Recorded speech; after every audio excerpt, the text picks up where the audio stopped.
Together with Earle Sports Bets, yeah, the twins, they be checking in, stacking up. Green is the scene that you're stepping in. Winning is a trend, and we stay making dollars. Nerd talk with the sports bet scholars. Yeah, it's R.I.P. to the bookies. R.I.P. to the bookies. R.I.P. to the bookies. R.I.P. to the bookies.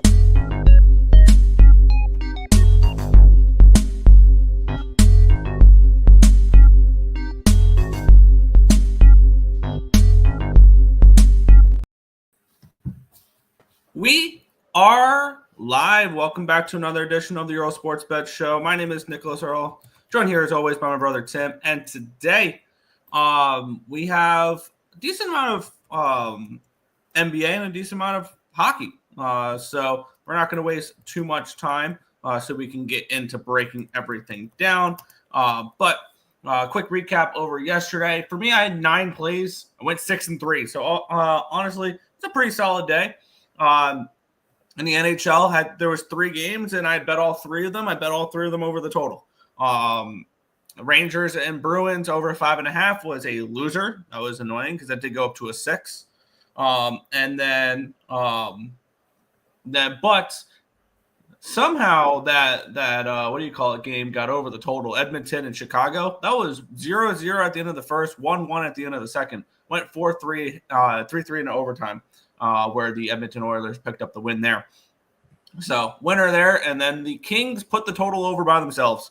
Over 5.5. They beat the Montreal Canadiens 6-3. So solid day yesterday in the NHL. College basketball was 0-2. Memphis minus 16, 17 range. They win by 12, so they don't cover there. And NC State loses by 12, and I had 3, or 2.5, 3 range. And they lost, and that did not cover either there. 0-2 in college basketball. But for me, broke out the brooms yesterday in the association. Actually, now that I just dove a little bit deeper into it, Detroit +6. They lose by 3. I know you had the money line taking a shot at that. I had no problem with taking a shot on the money line there. And that's one thing I haven't been doing as much, I've noticed this year compared to previous years, where previous years I would have had some Detroit money line as well. So I did not. So +6 though comes through. I said this yesterday during the show.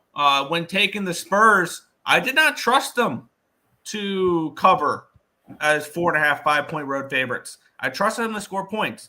They went 126 to 125. They got over the 123.5. So they covered the team total over. They did not cover the spread. So that was kind of interesting there. And then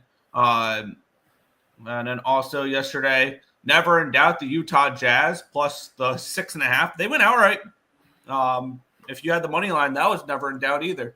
I believe you said they were down 12 with 2.5 minutes to go. Or something 11 with 3 minutes to go. Yeah. And then the final one to close out the complete clean sweep yesterday. I laid 11.5 points with the Oklahoma City Thunder.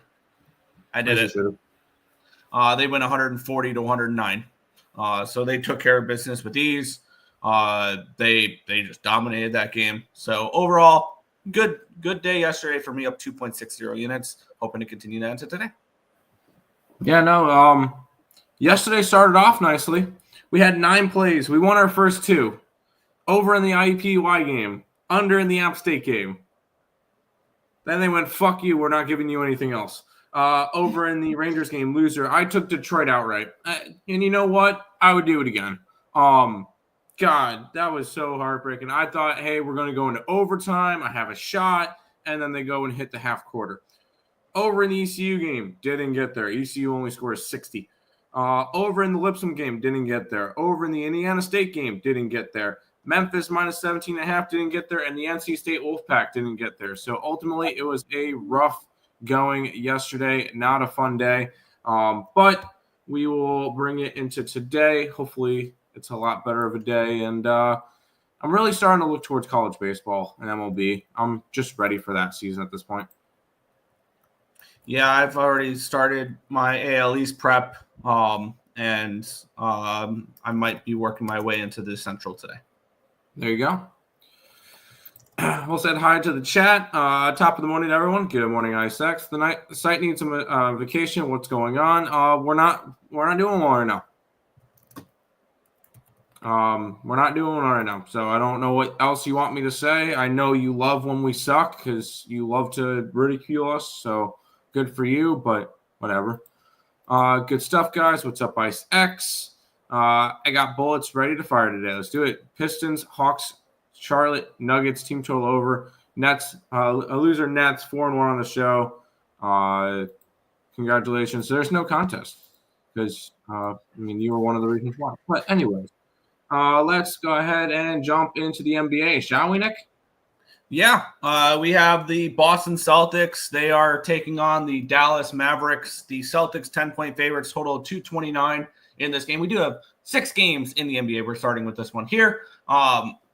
I just realized it was not as big of a card as I thought it was. I thought it was more. This line opened up at a 10.5. It's down to a 10. So we do have a move towards Dallas in this game. Line opened up 228. It's now 230. We have the Boston Celtics coming off of a win, which I believe they covered just their 7th game all season after a win last game. And they've won 36 games. They were a dog. It was the first time they covered as a dog this year so far, in their 3 attempts to do so. So this is kind of interesting to see here, which looking at my bad. This is, never mind. That was head-to-head. Boston's 9-1 straight up, 1-8-1 ATS the last 10 games against them. But they're 7-3 straight up the last 10 games. They're 4-6 ATS. This is still a team that does not cover after wins. Just because they did it last game does not mean they're going to do it this game. Let's take a look at the cash flow in this one here. As we have, I need to click it over for today. Markets, cool. Where we have, this will scroll up. Gotta love when technology is being annoying. There we go. 54% of tickets, 62% of cash coming in on the Boston Celtics. This line's moving towards the Dallas Mavericks. 87% of tickets, 87% of cash is on the over in this one here. At least the line is moved towards the over for those who do want to back the over in this one here. And if you guys know the system, I'm going to try here for the next, couple weeks, see how it goes. If I lose a few in a row, then I'll probably stop. It's pretty simple. I'm going to bet every single Celtics game for the next couple weeks. And it'll be backing them after a loss, fading them after a win. And over on Fanatics, I can get Dallas plus 10, minus 110. So I'm going to be on the Dallas Mavericks here. Rematch the NBA Finals last year as well. But crazy to think that that's how different the rosters look in a rematch, or at least for the Dallas side, in a rematch of what was the NBA Finals last year. So, right. I'm going to be on the Dallas Mavericks here at plus 10. The big thing with me is he's a game time decision. We do not know if Anthony Davis is making his debut tonight. I don't know. Which would be a big factor, because if he was making his debut tonight, I would be all over the Celtics. And I would lay the 10 points on the Celtics if Anthony Davis was starting tonight. If not, it would be a lean towards Dallas, but I have not gone after this game just yet. So we're going to just leave this one as a pass for right now. I know some games, I know I mentioned I don't want to see injury reports and stuff like that. It doesn't really, it matters, but not crazy matter to me.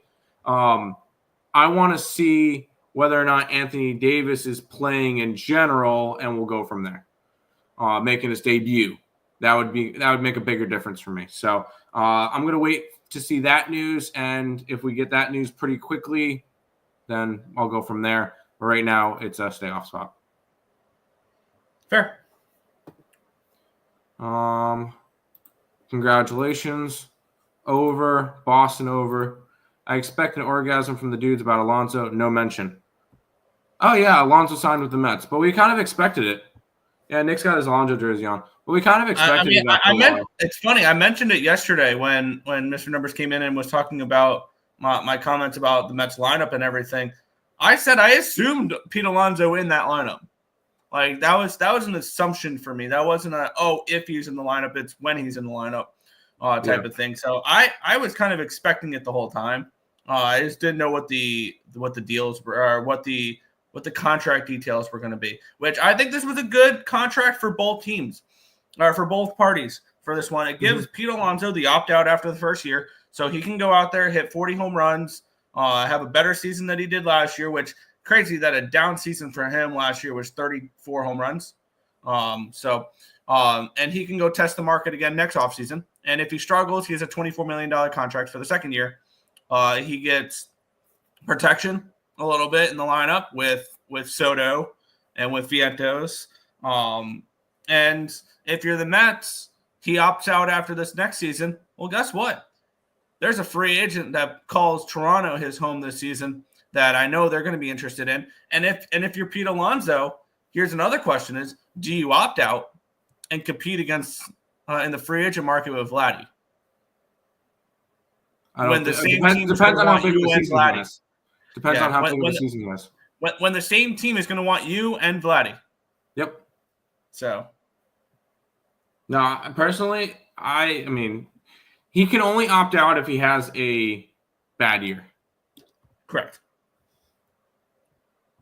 Because then that's an easy decision for them. No, he can only opt out if he has a good year. If he has a good year. Yes. Yeah. My bad. He can only opt out if he has a good year, not a bad year. Yeah, and if I'm Pete Alonso, I'm heading into my free agencies, calling somebody other than Scott Boras my agent. For sure. Anyways, there's no way you could see what he did and be like, yeah, I'm going to stick with him. Yeah, no. Luka triple-double. The Laker, is he starting tonight? That's another thing that I got to look up to see, because I thought he was still like a couple days out. But it's another thing. If he's playing tonight, then that could be a possible fade spot as well. And this is the only time I really look at the injury report, is to see if players are making their debuts. Luka, game time decision, expected return on the 8th. So I don't think he's starting today. I think the first time you're going to see him is with the Lakers against the Pacers on Saturday. Luka is eating a pizza, can't play. Mavs +10. Honestly, if I were to bet, I'd take the Mavs money line. I mean, go big or go home. Glad to see Earle say something about the injury report. It's not really as much about the injury report for me as it is players making their debuts. Anthony Davis, good job. Pass for now. Nick called it yesterday. Very good, Nickster. I still think nothing changes for the Mets. I think this is when you look at the Mets, this is a lineup that was 2 games away from the World Series last year, then added one of the best hitters in baseball. I think adding Pete Alonso does nothing to change comparing this team to last year. Correct. But it does like, if you were going to walk into the season with not Pete Alonso at first base, and you were thinking about putting Brett Beatty there or something along those lines, or moving Vientos over, or looking for who else knows, a trade for Yandy Diaz or something along those lines. I know they were looking at Anthony Santander for a little bit. They were looking at Bregman to put at third and Vientos over to first. So and with the signing there, obviously Pete Alonso is probably going to play 150 plus games. I mean, he played all 162. Yeah, he played every single game. But I had a little bit of a thought process for a player to go pick up to be maybe just a veteran presence or something along those lines. Something the Mets have done in the past when they picked up like Carlos Gonzalez or Adrian Gonzalez years ago, and Jose Bautista, something along those lines. Now, you don't have to sign him for much, and this could be like a halfway contract to see if he can prove himself. Why not offer Anthony Rizzo 1-year deal to be the backup first baseman? I don't hate that. Or at the very least until Drew Gilbert's ready. And I also saw another thing. why not offer a minor league contract to Noah Syndergaard? I don't hate that option either. Minor league contract. And at the very least, you can throw him in the bullpen. Yep. There's a couple other ones I was kind of thinking about. Even if he hits 50 home runs, he still gets the same contract. No one will trust him. Yeah, I mean, I wouldn't give Pete Alonso a long-term contract. That's just me though, because his play style, his player build, and things along those lines is somebody that he would scare me giving a 5-year contract to. That's why I love the contract the Mets gave to him, because he is somebody where once his power goes, which could be 2 years down the line, it could be 3 years down the line, hell, it could be 7 years down the line though. But once his power goes, he's lost all his value. And that type of hitter, after a while, can definitely lose his value. So that's why short-term contracts is what he's going to get the rest of his year. If he's going to think that he's going to go out next offseason and get a 5-year deal somewhere, he's badly mistaken. Yep. But one also last thing I'll mention about this that it also allows Pete Alonso to do is even if he has a career low 30 home runs or something like that, he'll be the all-time Mets leader in home runs.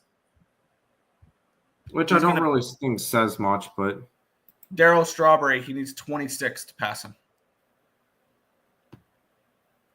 Fair. I mean, yeah, there's definitely some other values to it, but we'll see. Of course. Lakers are going to be made a good trade. Yes, they traded for Mark Williams, I believe it was, who was the center for Charlotte. He's actually got the biggest frame in the NBA. I remember seeing a report that the Lakers were looking for a rim protecting center. Well, that was the big thing was when they traded away Anthony Davis, is they didn't have a big guy. And that was my big concern with the Lakers. I went, wow, okay, they got Luka, but they don't have any Where's rim, the defense rim coming protector from now. And when it comes to playoffs, his biggest opponents had big guys. So no, that who's going to like if they get matched up against the Nuggets, who's going to defend Nikola Jokic? Now they have somebody to guard him. So no, it was definitely a good move. Picks and Parleys in the house. Yeah, by the way, guys, if you didn't notice, we are streaming to ESB Picks and Parleys and Winners and Winers now. Just figured I mentioned that we are live on all 3 of those channels. Want to keep on rolling? Let's keep on rolling. The Houston Rockets are taking on the Minnesota Timberwolves. The Houston Rockets minus 1.5 point favorites, total of 214.5. Let's take a look at the line history in this one here, where we have this line opened up at a -3 for Houston. It's now a -1.5. So we do have a move towards the T-Wolves in this game. Line opened up to 16.5 down to a 214.5, a move towards the under here as well. We have 48% of tickets, 60% of cash on the Rockets. The line's moving against them. Also 45% tickets, 54% of cash on the money line. 92% of tickets, 88% of cash on the over, and this line's dropping here as well. Kind of an interesting line move. Maybe this is kind of telling me maybe there might be some type of injury to move this line rather than just market, because this would be pretty significant reverse line movement in favor of the Minnesota Timberwolves, which the T-Wolves are coming in off of, I believe, a loss last night. Nope, they won last night. Yep, no. Yep. They won 127-108 against the Chicago Bulls. It was a bounce back after losing back-to-back games to the suddenly red-hot Washington Wizards and the Sacramento Kings. On the flip side, we have the Houston Rockets. They're coming in on a 4-game losing streak now. They lost to the Brooklyn Nets in their last game as 9-point favorites, 99-97. They've lost 4 in a row. Granted, they played Memphis, New York, but then Brooklyn twice. So this is kind of a confusing time right now for the Houston Rockets, where they've been such a strong team this year, and they've lost 2 of the last 3 games to the Brooklyn Nets. So that's kind of confusing there for them. It's just a get right spot. Who knows? Like, I would want to take the Rockets, but the market's telling me that the Wolves are the side in this game. Ultimately, not a game I'm getting involved with, but I kind of want to take the Wolves, if anything, in this game. I'm going to be on the Wolves. That's how I'm going to start off my my card. This is a Rockets team that is, I mean, you know how I feel about them. I've been on them a bunch this year. I've kind of been riding them a little bit. but this is a young team where losing a couple games in a row can get to you mentally. And I see that you got the Timberwolves playing better as of late. I'm going to go T-Wolves here. I can get them at plus 110. A little bit of a slide from the Rockets lately because they were the number 2 team in the West, and with a loss tonight, and if Denver wins, they're now fourth in the West. So I know it's still very early to be looking at playoffs, but playoffs. Those 4 teams are going to be, or Memphis, Houston, and Denver are going to be shuffling around for the rest of the year. So, when it comes to that, I do think it's going to be a little bit of an interesting race. I'm going to take Minnesota here plus 110 against the Rockets. Sure.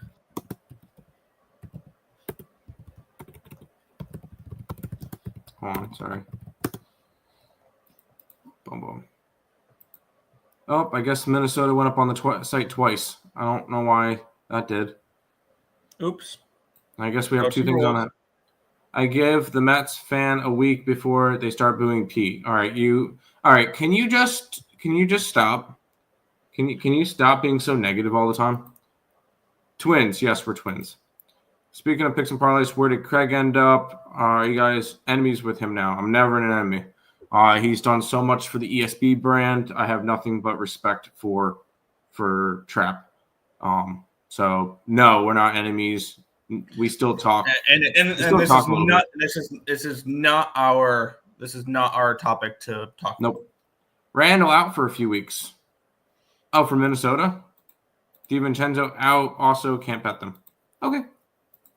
That's fine. Let's jump into this one, Nick. Yeah, we have the Denver Nuggets and the Orlando Magic. 7.5 point favorites for the Denver Nuggets, total of 221. This line opened up at a 9. It's down to a 7.5. So we do have a move towards the Magic in this game. Line opened up 222. It's now down to a 220. So we have a move towards the under here as well. Let's take a look at the line, the cash flow in this game. 63% of tickets, 55% of the cash is on the Denver Nuggets, and the line's moving against them. Kind of interesting line movement there. And then we have 93% of tickets, 93% of cash on the over. These 2 teams just played on January the 19th, so a few weeks ago. It was a win for the Denver Nuggets, 113-100, winning cover as 7.5 point favorites. It was in Orlando. Now we flip the script, and now we are in Denver, and it's the same number, 7.5. Kind of interesting there. The Denver Nuggets have now won 4 in a row. Granted, they've played Philly, Charlotte, New Orleans, and New Orleans. Yeah. On the flip side, we have a struggling Orlando team that's finally got off the schneid, snapped a 4-game losing streak with a win against the Sacramento Kings, 130-111 last night. Both these teams coming in on the second half of a back-to-back. It is a 3rd game in 4 nights for the Nuggets. Same for the Magic with travel. So ultimately, it's Magic or nothing for me. Magic or no bet for me in this game at the plus 7.5. I think that the fact that it's the same line in Denver than it was in Orlando a few weeks ago is kind of interesting. I'm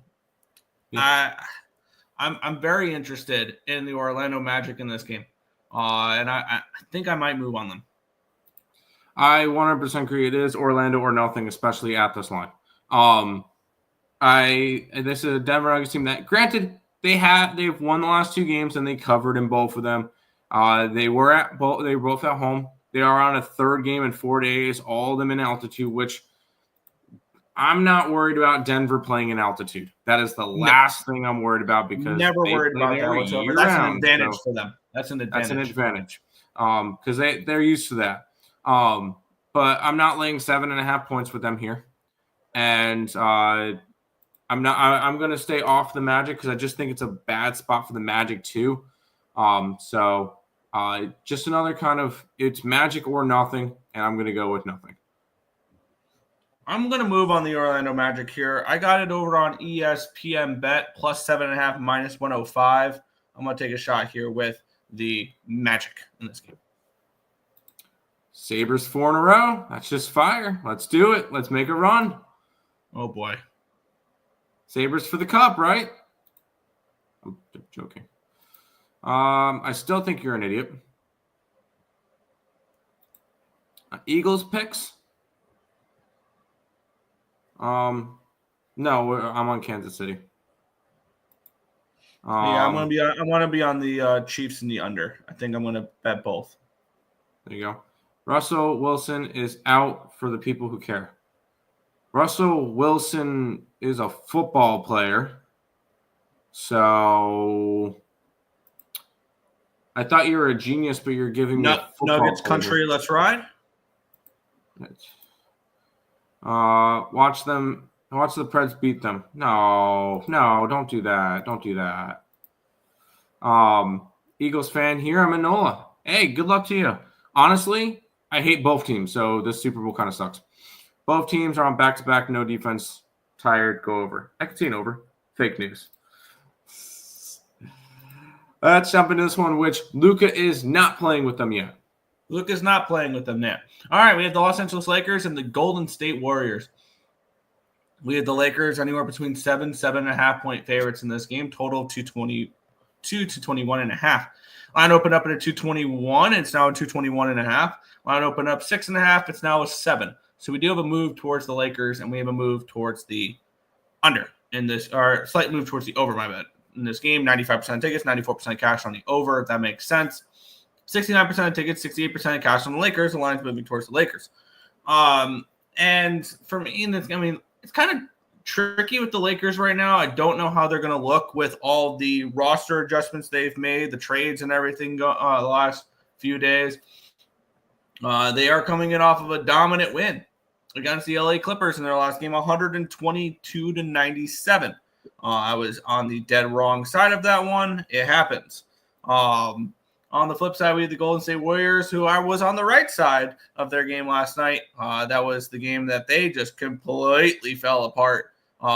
In the last 2.5 minutes, they were up 11, and they ended up losing the game outright. And it's the second half of a back-to-back. It's the third game in 4 nights. This line kind of tells me potentially no Curry.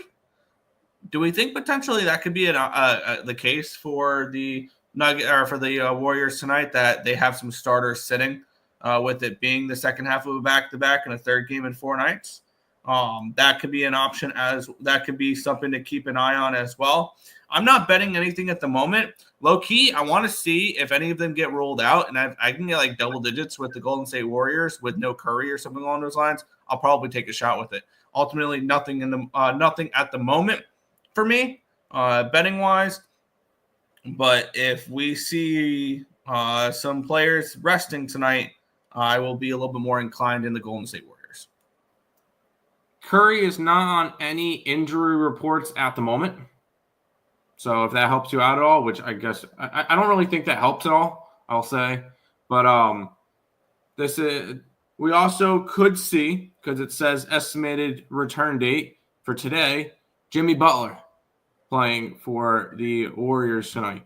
I'm waiting for that to be confirmed. If that is confirmed, then give me the Lakers. Yes, I think that's definitely something that comes in. I think the chemistry is going to be a little bit wonky. So if Butler gets ruled in, I will sign up for the Lakers tonight, and I'll lay points.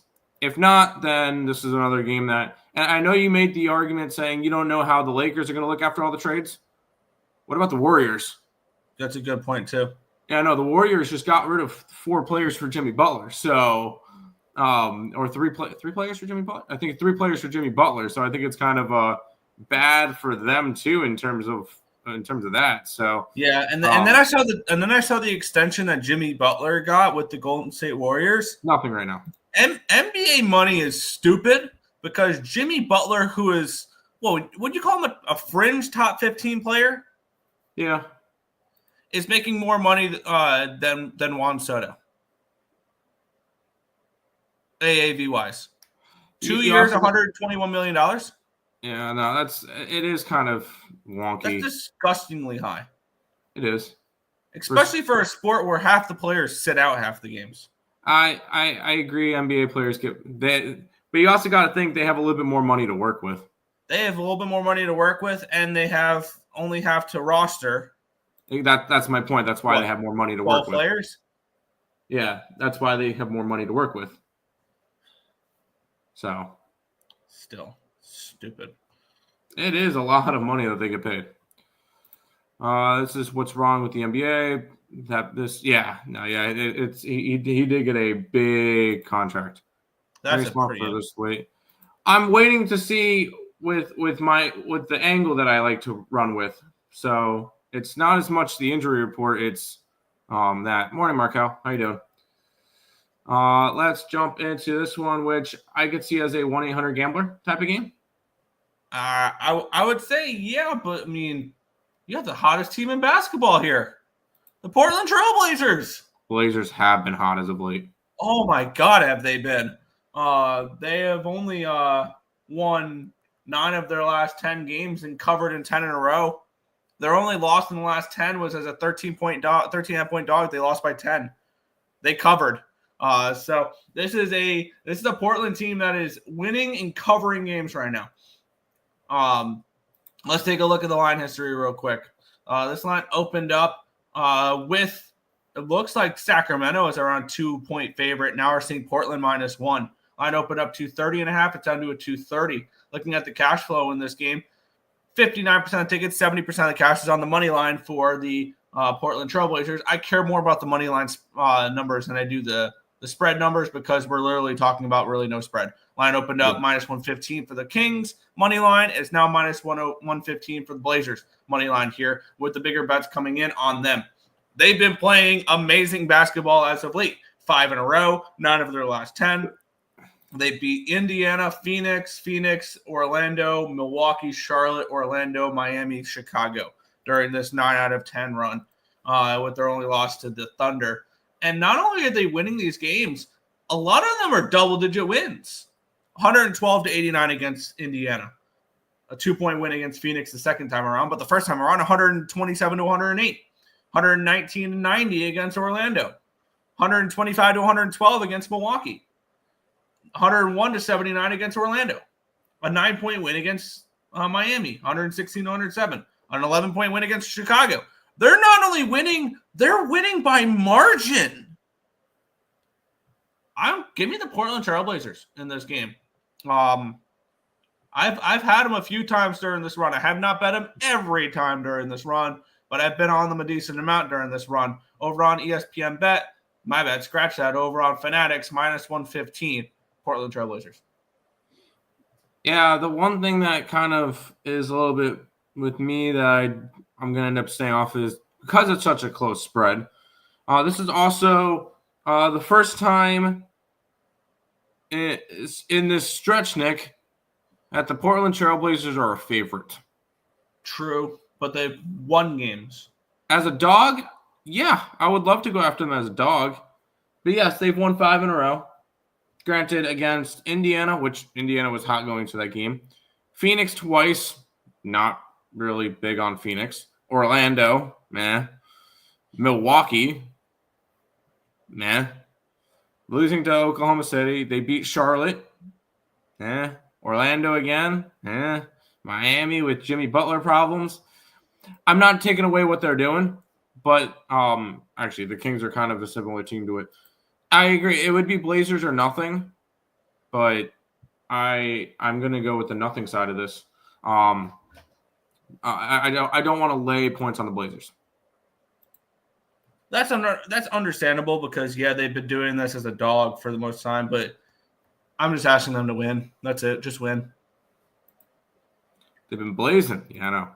Earle say 446 hates them, but Mr. Numbers is the only one who hits the like button. Hit the like. Hit the like.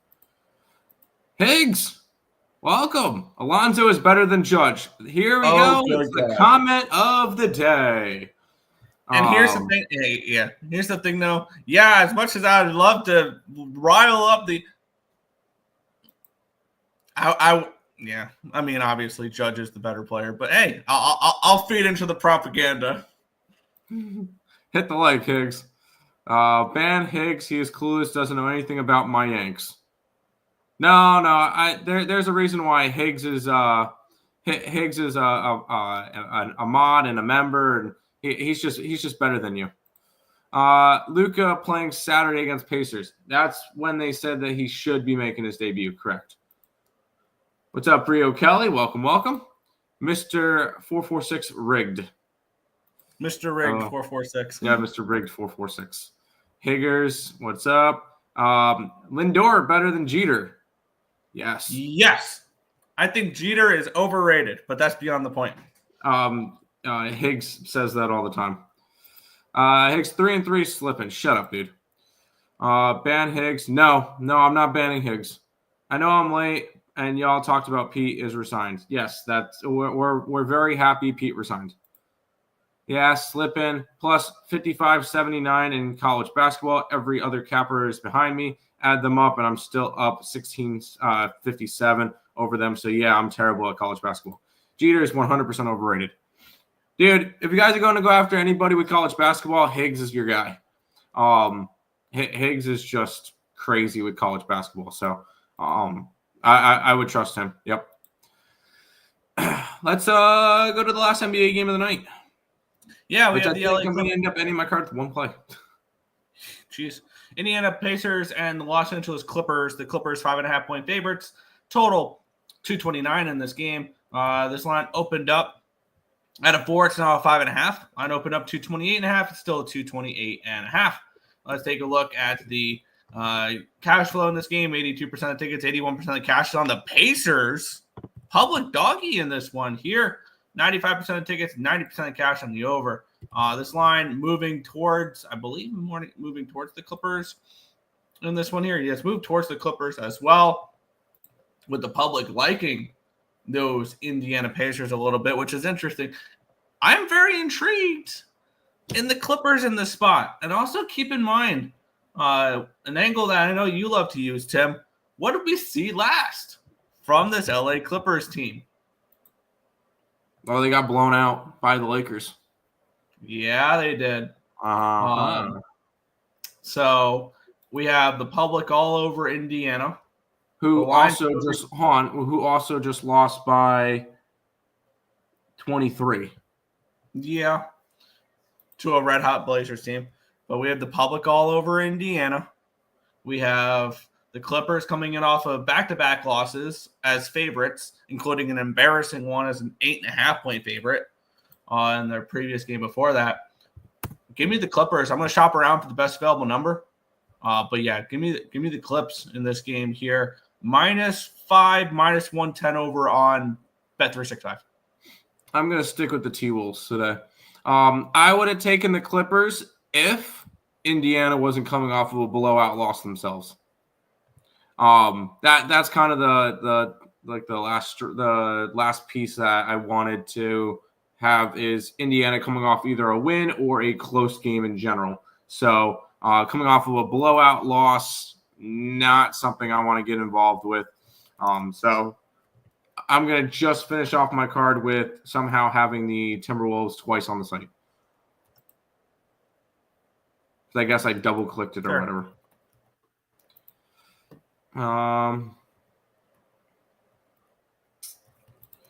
Lindor can't wipe Jeter's ass. It's kind of weird, dude, but okay. 5-time champion. Good for him. I'm building a team. I'm taking Glaber over Judge. I think Glaber is going to be batter that Glaber. The Yankees are going to miss Glaber's bat at the top of the lineup. I know a lot of Yankee fans want to shit on him, but they're going to miss his consistent bat on the top of the lineup. Oh, for sure. For sure they will. Higgs is trolling. Unfollow him. Nope. I'll add you back in a few weeks. You finally caught on. Behave, Higgies. I'll add you back in 2 weeks. No, don't do that. We know you need. No, he doesn't need Mr. Numbers. On a serious note, great. Alonzo resigned. Favorable deal. Had nowhere else to go. He really didn't have anywhere else to go.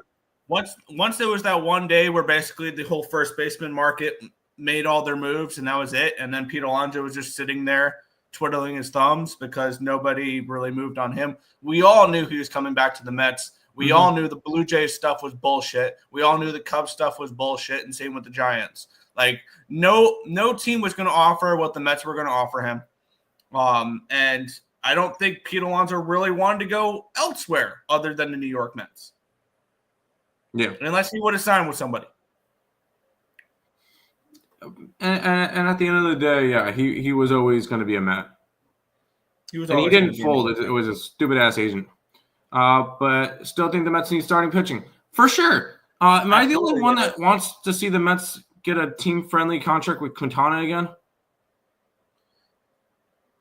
I think you found your Quintana replacement, though. Who? Frankie Montas. No, because you need another lefty. Okay. That was because you look at it, unless you're thinking that Clay Holmes is going to be that starter. I still want who do you call it in there? I want Quintana back. I think that could be an interesting spot. I think the Mets would rather stay in house and go Jose Butto or but at the same time, Tyler Miguel. Quintana was very solid in the playoffs. Not to mention, you know what might be the biggest starting pitching pickup we got? Senga, if he's fully healthy this year. Yeah, Senga fully healthy. David Peterson, Clay Holmes, if he can make a step up, I think Clay Holmes. Huh? Manaea is your two. Peterson's and then Frankie Montas seems like this last year's Jose Severino.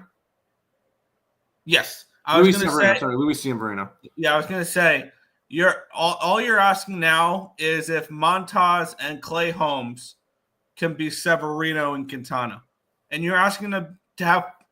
I would be very satisfied if we are at the end of the regular season and they're sitting as the 4 and 5 starters with 4 ERAs. Yeah, like a 3.9 for 120 innings for Clay Holmes and 160 innings for Frankie Montas. I'd be thrilled. Yeah. I asked ChatGPT which sport is the hardest to predict, and it said hockey. I could see that. Hockey is. Here's the thing. Just look at the standings in the Eastern Conference. It's the most parity that I've seen in any league. Yeah. Alonso has no self-respect. He folded. No, he didn't. Higgs needs you he needs a cat. He folded because his agent is trash. Yep, it wasn't him. It was his agent. No other team needed him. Not after all the other first basemen signed elsewhere. I agree with that. And with the contract that Alonso signed, it gives the Mets the option if Alonso opts out. Hey, Vladdy, how much do you want? Yep. Mr. Numbers keeps Higgies on his toes, especially at that point. Yeah. Walker and Goldie signed. Yeah, exactly. Yeah. Quintana's a meatball pitcher. He was really good. He was one of the better pitchers. Can't wait for Sean Manaea Day. Yeah, he was one of the most profitable pitchers in baseball. Absolutely. Yeah, I can't wait. He was I'm going to call him the number 2 most profitable pitcher in baseball. Technically, he was number 3, but Trevor Williams was technically the number 1, but he pitched 13 games. Shohei Magana was the most profitable pitcher last year, but the Mets were 23-9 in Manaea's starts. 23-9. They won with him. Yeah, they won with him. But yeah, you can't wait for Sean Manaea Day. Me too, because I backed him a lot last year and won a lot of money. The Mets starting pitcher will be atrocious. I don't think it's going to be bad. I like Montas. I did too. I mean, we said the same thing last. I trust David Stearns. And the Mets were never going to go get a top-level pitcher. Corbin Burns, Max Fried, they were never part of the Mets' plans because that's not David Stearns' MO. David Stearns' MO is getting a little bit lower on pitching, but he doesn't – and the reason why is he doesn't give starting pitching more than a 4-year contract. He's never done that in Milwaukee. He's never done that anywhere he's been. It's not going to start with the Mets. He's more worried about building a strong bullpen, finding affordable starting pitching that he can put into a rotation and not have to give long-term contracts to, because long-term contracts to starting pitchers at the end of the day are one of the worst investments you can make in baseball. Yep. How about some hockey, Nick? Let's get into some hockey. I want to run away and hide from this game. I want nothing to do with this one here. The Washington Capitals and the Philadelphia Flyers. Actually, one team I've been kind of right about, and that's the Flyers are going to be ass, and they are. Let's take a look at this game, though. We have the Philadelphia Flyers and the Washington Capitals. We have the Flyers coming in absolutely reeling, including, I believe, 4 losses in a row. 4 losses in a row and 6 of their last 10 games. They've been shut out in 3 of their last 4 games. They finally scored goals last game against Utah. They lost 3-2 in overtime. Now they head home. This is a bad Flyers team. I think at the end of right now they're last in the Metro. I think they finished last in the Metro. I think you could stick a fork in this Flyers team. They're done. The Washington Capitals continue to defy expectations and to defy the statistics and defy the analytics by continuing to win hockey games. I'm not betting this game whatsoever. My numbers, my spreadsheet has the Flyers or has the Capitals as a favorite around a -120 range. So my model presents value on the Flyers, but I don't want to touch another Capitals game the rest of the year. That's fair.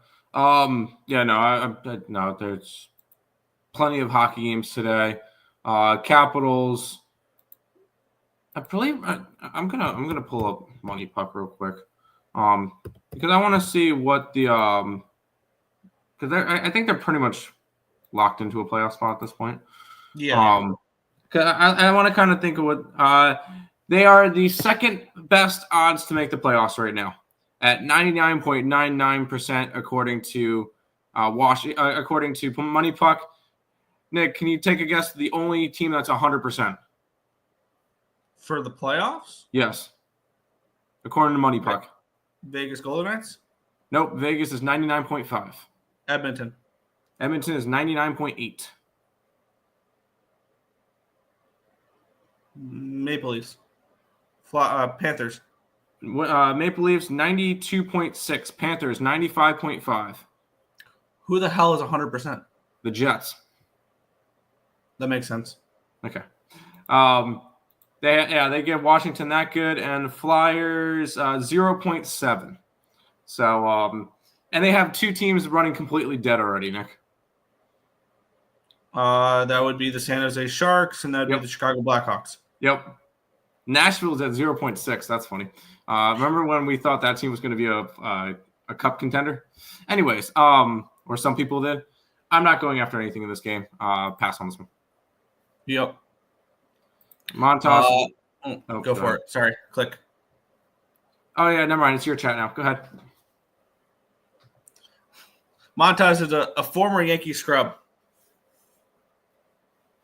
Okay. Okay. Yeah, just like Luis Severino, who had his best year in his career with the Mets. Yeah. Higgy calls the Yankees cheap, but have a top 3 payroll. Come on, pay attention, Higgy.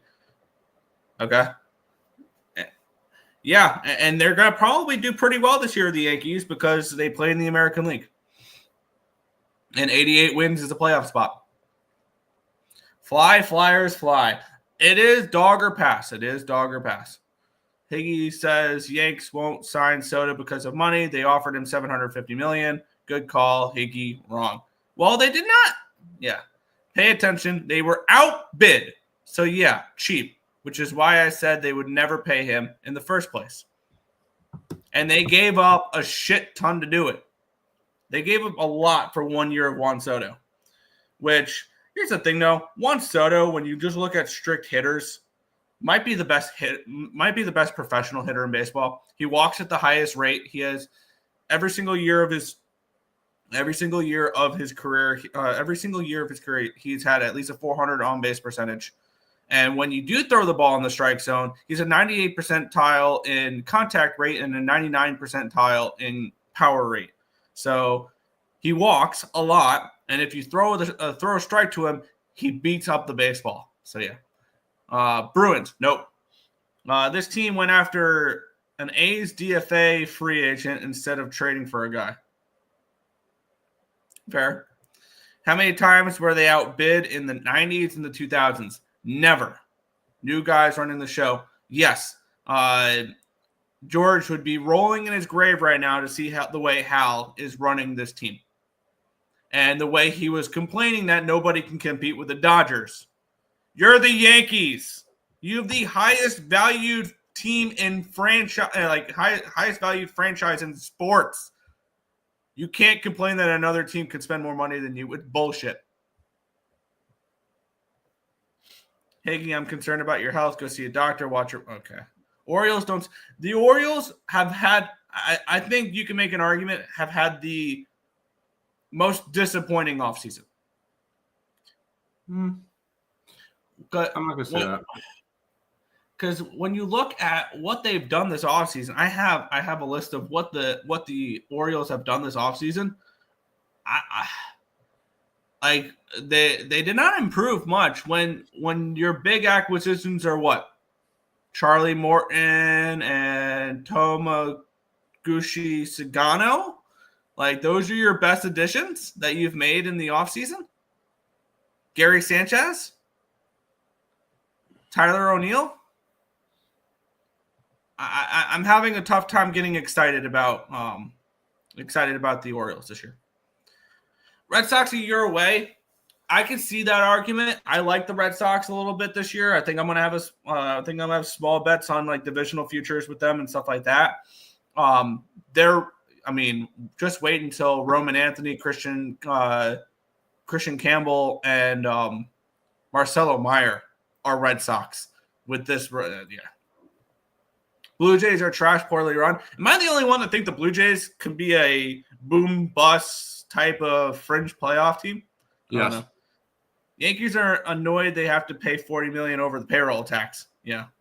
Higgy, you are in Texas now. You can't speak about my Yanks. You have no clue about sports betting. You can't talk anything in this chat. There you go. All right, let's continue on with hockey. Vegas Golden Knights and New Jersey Devils. It's a pick'em in this game, total of 5.5 in this one. Kind of interesting seeing a pick'em in this game. My numbers and last night I remember looking at this game last night thinking, should I take the Vegas Golden Knights? They're around plus 100, plus 105. It's a pick'em now. I think the value's gone on the Vegas Golden Knights. My numbers have Vegas as around a minus 110 favorite, minus 115 favorite in this game. Vegas has kind of struggled lately. They've lost 4 in a row. Dallas, Columbus, New York, Rangers, and Isles. On the flip side, we have the New Jersey Devils. They've been bouncing back and forth between win-loss, win-loss. They beat the Penguins in their last game in a shootout. They lost to the Sabres. And then they beat the Flyers. This is another game where I just don't see that much value on it. If anything, it's an over because I have this game projected closer towards a 6.5. So maybe this isn't over, but Vegas's offense has really not impressed me as of late. They put up 1 goal against the Islanders, 2 against the Rangers, 1 against the Blue Jackets in the last 3 games. So this is a Vegas Golden Knights team that offensively is struggling, and they do have 1 more game on this road trip before they head to the Four Nations break, and they're in Boston. So I have really no interest in this game whatsoever. It'd be over or no bet, but I don't really trust Vegas's offense at the moment. This is a Vegas team that I said was going to win the cup, and now they've lost 6 out of 7. So, look how smart I look. I'm an idiot. And a New Jersey team that's kind of not playing all that well as of late, although they're coming off a shootout win. But this has been a Devils team that we kind of expect to be a lot better, and they haven't been. I can't bet Vegas right now. I want to see them start to put some wins together. So I can't bet Vegas at the moment. Not going to touch New Jersey. If I'm going after anything, it's a puck line one of these 2 teams. Honestly, it's a coin toss, so I don't really want to go after either team. So pass for me in this one. In order for me to really want to bet a hockey game, it has to really stand out to me. There's not a lot of games that kind of stand out to me today. Mm-hmm. Yeah, it's kind of a tough card. Yeah. Yeah, boom bust the last 3 years. They really have been. But the way I view this American League, I think I saw at DraftKings they're plus 370 to make the playoffs. Would it surprise anybody if Bo Bichette bounces back this year? The rotation's good enough. They win 87 games and squeak into the last wildcard spot. Like, who else in the American League really scares you when it comes to competing? I mean, the Yankees are probably a lock for a playoff spot. I think the Astros still win the division. The AL Central is up for grabs. I kind of still like Royals win the Cleveland. division. Royals would be the only team to make the playoffs in the AL Central. My only worry with that is very similar to last year is that the White Sox can pump up the other team's record in that division. And we see multiple teams from that division make it, even though against literally everybody else, they are a sub-500 baseball team. And we saw last year what happens when we had 3 teams from the American League Central make it in. The Yankees get a free path to the World Series. The Yankees had a free path to the World Series because they can beat AL Central teams. They've had no problems doing that. The last time the Yankees have beat a non-AL Central team in the postseason was the 2015 wild card game against the Oakland Athletics. So last time they beat a non-American League Central team in the postseason. That's great. I love that stat. They've lost to the Red Sox. They've lost to the Astros 827 times. They lost to the Dodgers. So, yeah. Brunson is the MVP, better than Jordan. You're on crack. Yeah. Nobody will ever touch Jordan. Hockey take Brent Hull and Steve Yzerman anytime goal. Sergei Fedorov over 1.5 points. Joe Sakic over 2.5 points. There we go. All right. All right. Higgies was a player. When we're at it, we're going to take some Bobby Orr props as well. And Wayne Gretzky. Higgy can name a hockey player. Wow, OMG. Okay, all serious. Higgy is the best college basketball capper I've ever seen. Anything else, meh. Yeah. Love Royals to win Central. I think their starting rotation's dirty. See, we need Higgs on the future shows. I think we should we should add Higgs there. Under Twins win total. Yeah, what have the Twins done this offseason other than nothing? Like that, this is a very disappointing Twins team. Tigers got Flaherty back. They should really go after Breggy for a bat. There we go. Higgy, the Earls want to change their formats. Thoughts? They want a talk show. I said it will be a disaster. I was mentioning yesterday how we might switch up the format a little bit. Yeah. Oh, yeah. They do a talk show already. Yes, we'll do a future show. Hell yeah. I think I think Tim and I said we want to start at during the All-Star breaks. During the All-Star breaks, potentially night shows. And we're going division by division. We'll start with the American League East. I think I want to set a date for Monday the 10th, American League East. Would that work for you, Tim? At night, potentially? I mean, I get off at work at 9, and then I drive out to Greenville. So no. Okay, never mind then. Maybe the Tuesday. Tuesday, potentially after class.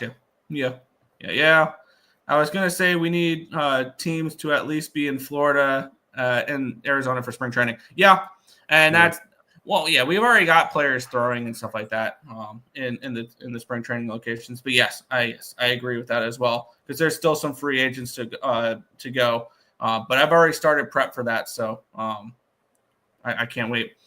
We'll move on. We have 7 games remaining in the NHL. We have the Ottawa Senators and the Tampa Bay Lightning. We have the Lightning minus 155 favorites, total of 5.5 in this game here. Senators have been a pleasant surprise this year because this has been a team that a lot of people have been saying, oh, this is the year they step up. This is the year they step up, and they just haven't. And these two teams just played each other. It was a 4-3 win for the Tampa Bay Lightning in the last game, which they bounced back after losing 3-2 in overtime against the Islanders. On the flip side, yeah, it was the last game for the Ottawa Senators was 2 days ago against this Lightning team. And I know the Lightning just won 4-3, but that felt like and the Lightning kind of dominated that game a little bit more than people think. 5.2 to 2.74 for expected goals, 38 to 28 for shots on goal. For me, this one here, even though these two teams just played and it was a 4-3 win, I want to go to Lightning in this game a little bit. Lightning on the -1 line in this game because I still my model has the Lightning projected at around a -200 favorite And I kind of want to play the over here as well because I have this game projected at 6.63 goals. And it's a 5.5. So I think I'm going to do both here in this one to get the NHL card finally kicked off for me because I didn't bet the first two games. I'm going to double up on this one here. I'm going to be on the Lightning on the -1 line and the over 5.5. See, with me, it's they just played each other. I would want to go Ottawa here. In the recent the recent revenge spot. And I can get like plus 130 for them on the money line. It'd be a lean that way, but I'm if you're gonna put it up on the site, then I'm not gonna go and bet the Senators. Just because I don't want to go up against the site. It's just not something I do.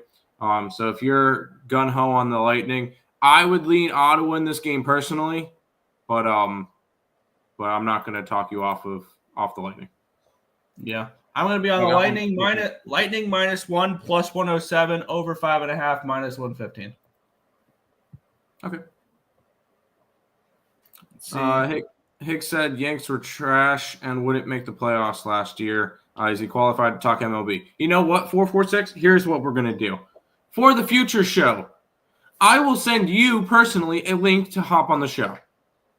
I sent them a link for yesterday's show. Ponic. Either put up or shut up. Deal? Deal. I will send you a link personally to this. He's too scared to join. He won't. Yeah, I know he won't join us, but I'm gonna send him a link personally and see where he goes from there. Yeah. Utah Hockey Club are at the Columbus Blue Jackets -155 for Utah, total of 5.5 in this game. Tricky game here for the Blue Jackets. Even though I do have the Blue Jackets projected as a favorite in this game, however, ... there's a reason why they're as big of a dog as they are. They're missing players. They're missing some of their top scorers. This is a Blue Jackets team that I think kind of now is looking forward to that break. And I understand why there's a discrepancy between my numbers and what the line is. Columbus has lost 2 in a row now. They got outplayed in that last game against Buffalo. And on the flip side, we have Utah. They're coming in off of a win in their last game. It was at home at the end of 4-game homestand with the win against Philly. They lost 3 out of the 4 games at home. 3 of the 4 games went to overtime, though. So they received 4 points in that 4-game homestand. And Utah, they actually, unlike other teams that have 1 more game after today, have 2 more games after today because they are in Columbus. Then they'll go to Carolina. And then the day after on Super Bowl Sunday, they will play an afternoon game against the Washington Capitals before heading to the Four Nations break. So that's something to keep in mind as well. The Blue Jackets have a few more games, and I think they really need that Four Nations break for some of their players to heal up and get healthy. I have no interest in this game. My numbers like the Blue Jackets, but with all that they're dealing with right now, I understand why my numbers are wrong on this game. Yeah. For me, it's Utah or nothing. Part of me wants to grab the Utah puck line and kind of just move on from there. I know there's a bunch of injuries, but should Columbus really be a dog here, or this big of a dog? Yes. I think this game probably should be closer to a pick'em. I'm also not as high on Utah as everybody else is. So I would go. I still that line. The line in general just tells me that Utah wins and covers the puck line here. Yeah, I think that's the line is telling you that the injuries that the Columbus Blue Jackets have suffered are really going to hamper them. Okay. Hey, and if that's the case, Money Puck gives them an 11.5% chance to make the playoffs. So it's been a good run for them right now anyway. The fact that what happened in the offseason with them and that the fact that they are where they are right now, I think is an achievement for the Columbus Blue Jackets. For sure. By the way, they give Utah a 17.3% chance. So they actually give Utah a better shot to make the playoffs than Columbus. Yeah, because of just look at the cluster that is the Eastern Conference playoffs. Front row. Let's put our jackets on. It's Utah puck line or nothing. I agree. Yo, Markel, how is Team Money doing? Is he alive? Yes. I think the big booty white girls are making Team Money sick. Okay. Jackets max bet. Oh, never mind. Can't put on the jacket. Higgs didn't even leave a like. Some friend, except for no one has except 446. People have. It's just on multiple channels. Let's go to this game, which I know I've heard about a little bit today already. Yeah, the Carolina Hurricanes and the Minnesota Wild. We have the Hurricanes minus 165, total of 5.5 in this game. This was a kind of a rare game for me. This was my free pick video last night, and this was a game that I placed my bet before I even finished putting together my spreadsheet. Because this is more of a situation. And then I put together my spreadsheet, and it correlated with it. Because I have this game projected at 6.05 goals. So I think this line should be a 6. I do have the Hurricanes around a minus 120 favorite in this game. So I would lean towards the Minnesota Wild in this game if I'm betting a side in this one. However, this is a Minnesota Wild team. I want the Wild in this game. The more and more I look at this game, I want the Wild in this game, especially at this number. They're coming in off of not one, but 2 straight shutout losses. They lost 3-0 to the Boston Bruins. They lost 6-0 to the Ottawa Senators. They're finally home after a 5-game road trip, which took them to Chicago, Toronto, Montreal, Ottawa, and Boston. They get one more game before they head to the Four Nations break, the Minnesota Wild. They will be at home on the 8th against the New York Islanders. On the flip side, the Carolina Hurricanes, they have one more game after today. They are also playing on the 8th, and they play the Utah Hockey Club at home. So both these teams have another game before they head to the break. The Wild off of back-to-back shutout losses. The Carolina Hurricanes are coming in off of a shutout loss themselves against the Winnipeg Jets and Eric Comrie. Not Connor Hellebuck, Eric Comrie. Impressive. So that was something that caught my attention as well, that the fact that he pulled off the shutout in that game. And I am going to – I'm already on the over 5.5 at minus 110. That was a play that I did last night, and I made a free pick video for it. I'm going to add the Minnesota Wild at plus 165 in this game. After being shut out and embarrassed the last 2 games, I'm going to ask them to show a backbone in this one here. And I'm going to back them in this game here. So I'm going to be on the Minnesota Wild in this game at plus 165. Now that we're seeing, and that is over on ESPN Bet. And I got 5.5 minus 110 last night. Wouldn't you just take the Minnesota team total over? That just seems like a yeah. I think that's yeah. I'm going to go for the score though. Go ahead. I'm going to go for the bomb. Really, is the way I'm going after this one, because if they score 3 goals, I think they win this game. How about Wild in regulation? That's another way to approach it, but I think the plus 165 is enough risk reward for me to take a shot on it. Let's see. What would Wild regulation be? Probably plus 200, 195. Let's look. I gotta pass these props. 3-way line 235. I'm intrigued in going after the Wild tonight. Let's get wild. Let's get wild. Oh, sorry. Wild tonight against the Canes. 235 on the plus on the in regulation. There you go. 235. Wow, that's higher than I thought it was going to be. Nice. Head back. God damn it, this game. Yeah, and this was a game I kind of really liked. So yeah. Yo. What's good, Joe Kryptonite in the house? It's been a minute since I think we saw you a couple days ago, but we don't see your name often enough. How are we doing, guys? Doing good. We need our Chinese basketball back. Yeah. No. Oh well. we'll move on, though. The Florida Panthers are at the St. Louis Blues. The Panthers -165 favorites.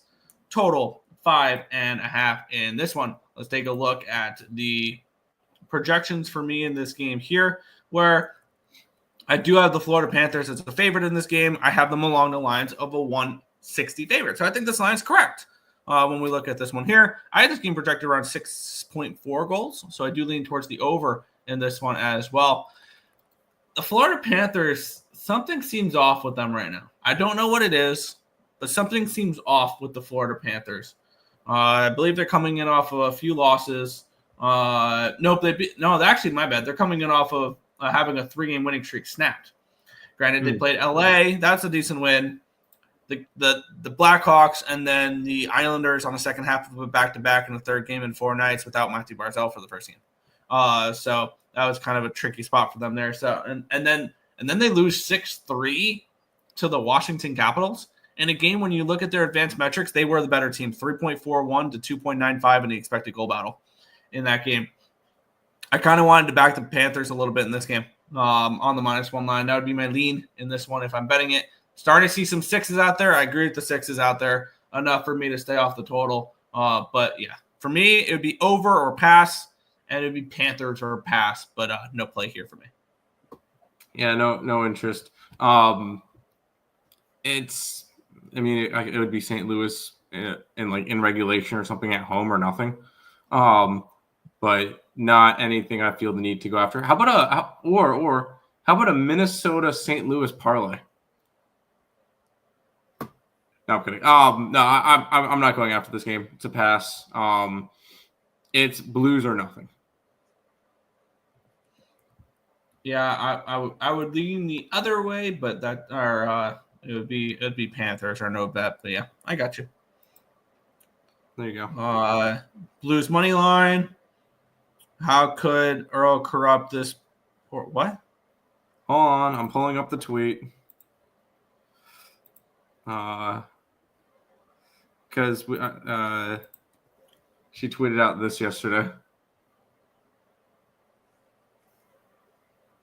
Nice.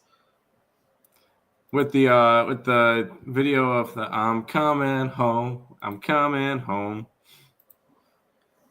Such a good video too. Anyways, go ahead. Yeah. Hashtag stop fish fade. Okay. Yeah, I actually had switched back to iPhone and couldn't log into my YouTube. I watched some live shows, but not sending it. Gotcha. Someone said Blues as a home dog. Last year I did. This year they've not been that same team. I have not bet them like that this year as a home dog. Actually, it's been more of a road dog for them. There's somebody. Okay. I think there's someone at the door there. Poor girl, I feel sorry for her. Hey, it is what it is. Move on. 3 games remaining in the NHL card. We have the Calgary Flames and the Colorado Avalanche. Avalanche -165 favorites. Total 6 in this game. Let's take a look at the projections for this one here. I have the Avalanche around a -130 range for this game, and I have this game projected for 5.33 goals. So actually projects well for an under for those who like to bet unders. As this has been a kind of a little bit of a when you look at the advanced metrics for the Colorado Avalanche, they project out as a little bit lower of a scoring team. So I think there could be a little bit of value with unders in Avalanche games. Am I somebody who likes to take under 5.5? No. And then we're seeing primarily 5.5 now for them. It would be a lean towards an under 6 if you can find it. And I really don't see too much value on a money line in this game if you're looking at a side. This is an over. My bad. We have Colorado coming in off of a shutout loss in their last game. So yeah, this is an over for me. My bad. I totally forgot about that in this game. I must not have looked at it as deep as I thought I did. This is the over then. Over 5.5 -125 over on Bet365. We have the team coming in off of the shutout loss. So a little bit of over action here. Even though I do have this game projected a little bit lower, this has just been an angle I've been following for a while and I've been pretty good with. I expect Colorado to bounce back offensively after that performance. And it wasn't from – when you looked at the advanced metrics, yeah, they only put up 2.01 expected goals against Vancouver. But I do expect better out of the Avalanche here. I'll be on the The over. I got 5.5 minus 125 in this game. Ty. Did you? Okay, I'm not talking about personal life. But hey, we'll move on. Toronto Maple Leafs and the Seattle Kraken. Maple Leafs minus 165 favorites with a total of 6 in this game. I have this game projected closer towards a pick in this one. And I have this game projected at 6.29 goals. So I do have a little bit of value projected on the Seattle Kraken in this game for those looking for maybe a little bit of a dog here in this spot. Plus 140. I'm kind of actually interested in that. We have Seattle coming in off of a shootout loss against the Detroit Red Wings. They've lost 2 straight now against Calgary and Detroit. On the flip side, we have Toronto. They are on a little bit of a Pacific Northwest trip where they were in Edmonton, Calgary. They're in Seattle, and then they'll conclude the trip on February the 8th, their last game before the Four Nations in Vancouver. I think probably that could be a spot to back the Canucks. And this has so far been a successful trip for the Maple Leafs. Win against the Edmonton Oilers, a win against the Calgary Flames. I'm going to jump in front of them here, though, in this one, and we're going to release the Kraken in this game. I'm going to grab that nice plus price tag, plus 140 over on Bet365. Release the Kraken. Kraken, okay. Although this is, I look at these. I look at Toronto games. I'm high on Toronto this year. I am. It is what it is. I know they're set to be great every single year, and they're not. They are great in the regular season, and then they end up falling apart in the playoffs. I think this team is more built for the playoffs than the regular season this year. So I think they'll be good. I think they have I think they win this game. But laying minus 185 is not, or 165 is not something I'm going to do. Their puck line's around plus 150. I would lean towards the Leafs, but it's not strong enough for me to want to go after it. Fair. And it's going to be Charlie Lindgren for the Capitals today. It's not going to be Logan Thompson. Interesting. Let's see. Kraken money line. Yep. Okay, let's talk girls versus girls. What were the final results? Who are they picking? So right now it's a kind of a battle between me and Destiny. If me and Destiny pick the same team, so if Destiny, I'm on KC. If Destiny picks KC, she accepts her fate of finishing in second. If she picks the Eagles, the best she could do is tie. Nick and Sydney are both too far out for them to win. The wild card weekend screwed me. Other than that, I've been pretty decent afterwards, but I believe. Yes. Yes. So I know I got both the championship games right. Yeah. Yeah, we both she doesn't really have teams. Destiny is a big Ravens fan. Before the relationship, she was a Red Sox fan and a Commanders fan because of her family. But other than that, she wasn't too huge into sports. There you go. All right. Ready to conclude the card here. The Vancouver Canucks taking on the San Jose Sharks. Canucks minus 200 favorites, total of 5.5 in this game. I do have the Canucks favorite in this game around a minus 170 price tag. So I think this number is about right when you're looking at it here. The Sharks have been a tough team. Obviously, you can't trust the Sharks. They're the worst team in hockey. But they've been a fun little squad, and I think in a couple years, this is going to be a team. I know it's painful now, Sharks fans, but in a couple years, this team is going to be really good.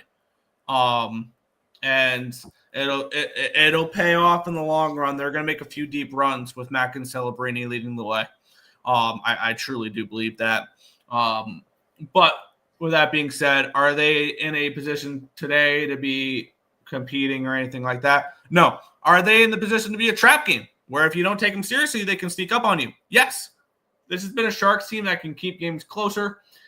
15, 34, and 6 this year, but they're 33 and 22 on the puck line. So this has been a team that's been able to cover plus 1.5 puck lines a decent amount this year. They will conclude their pre-Four Nations face-off schedule at home against Dallas next game. Canucks will be hosting the Maple Leafs. I don't want the Canucks, but I don't know if there's enough risk reward for the Sharks in this game. I lean over the total in this one here at a 5.5. 5.5 in Sharks games are kind of interesting because this team is just bad defensively. Because when you look at what they've done defensively over the last 10 games, 4 goals, 6 goals, 1 goal against the Penguins. That was out of nowhere. 7-6, 7-6, 4-4-3. I think that this can easily be a game where if you want the Canucks, I wouldn't lay minus 200. I wouldn't lay a puck line. I wouldn't lay a regulation line. I would look towards their team total lower. Because this has been a Sharks team that gives up goals in bunches, and defensively, they're a loose playing team and sometimes a little bit too loose of a playing team. Wow, plus 110 I'm seeing over on FanDuel according to BetStamp here. Minus 105 on other books like Bovada, Bet365, and DraftKings. A team total over 3.5 for the Canucks. I am kind of interested in that a little bit. And is it enough to get involved with the game? No, but it would be a lean towards a Canucks team total over, if anything. Don't go swimming for the Sharks. Okay. 446 Team Money has COVID. Okay. But that is everything for today's card. Tim, Sharks and Canucks. Sorry, got a phone call from mom. Lean Sharks, but no play. I think for the hockey card, it'll be the Wild in regulation and Utah puck line. That's going to be my card for the day. Fair. But that's going to do it for today's show. Thank you guys for watching.